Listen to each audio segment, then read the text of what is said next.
yako haiko kwenye nafasi ulionayo, wala kampuni, wala ofisi, wala dini, wala kabila, na wakati mwingine hata elimu inaweza isikupe hiyo thamani. Thamani yako Mungu ameiweka ndani yako katika vipawa na talanta alizokuumba nazo na kukuleta duniani kwa wakati wake. Kwa muda mrefu wizara yetu imedharaulika kwa sababu watu wengi walitamani waende kwenye wizara iliyo na thamani tayari, wakasahau wao ndio wenye nafasi ya kuitengeneza hiyo thamani. Na mjue hata hizo mnazoziona ni kazi zina heshima, hazikuwa na heshima mpaka walipoenda watu wenye heshima zao wakaambukiza ule mfumo ndani ya zile sehemu. Kwa nimekuja kuwaomba ndugu zangu wa Tanzania na wafanyakazi wenzangu wa wizara yetu ya Sanaa, Habari, Utamaduni na Michezo, tusijidharau kwa sababu tumeachwa kuheshimiwa na sisi tukakubali kujidharaulisha. Kila mmoja hapo alipo anayo thamani ya kufanya heshima yake, heshima ya ofisi yake, heshima ya serikali yake ikapatikana.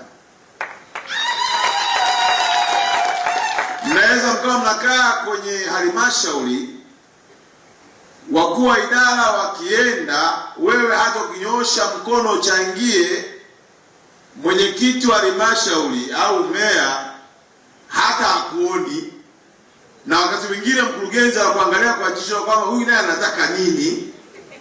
Nimekuja kuambieni, nendeni mkawaonyesha kwamba Mungu aliwapa vitu vya thamani ambavyo dunia hawajawahi kuviona na viko ndani yenu. Na kwa kuwa wizara yetu inasimamia mambo ambayo yana mahusiano kwa 100% na uumbaji wa Mungu. Unapoongelea vipaji, aidha ni katika sanaa, hakuna mtu ambaye alienda kusomea namna ya kutembea kama Misri. Kuna mtu alianza na hizo catwalk zikawalazimisha watu wengine kusema hii ndio itakuwa standard ya utembeaji wa Misri. Na ndio maana leo kuna walimu wanafundisha watu namna ya kutembea, lakini kwa kuiga kutoka kwa mtu mmoja aliyepita mbele yao na akasema hii ndio staili ya kutembea. Utangazaji tulionao, mpangilio wa sauti zinazotoka kwenye microphone juu ya wanahabari, si kwamba walienda kusomea. Hata msingi wa sauti alionayo haikwenda kutengenezwa kwenye chuo fulani ndio akapewa. Wakina Bodi Nigondo wale hawakwenda chuo chochote, Mungu aliweka ndani yao. Leo hii akitangaza, kuna mtu anakuwa inspired, anasema kwamba nataka kutangaza kama fulani.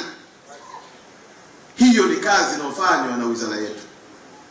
Hivyo hivyo kwenye uchezaji wa mpira, hivyo hivyo kwenye upande wa muziki.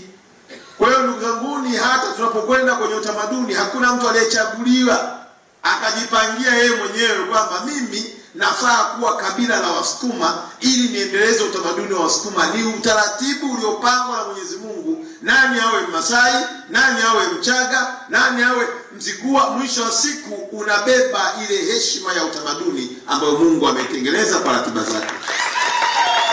Kwa naomba leo mnapokaa hapa kutafakari, mjue mmepewa heshima kubwa na Mungu kushughulika na vipaji na talanta alizoziachilia katika nchi ya Tanzania, ili na sisi tupate nafasi ya kuzitumia na kubadilisha uchumi wetu.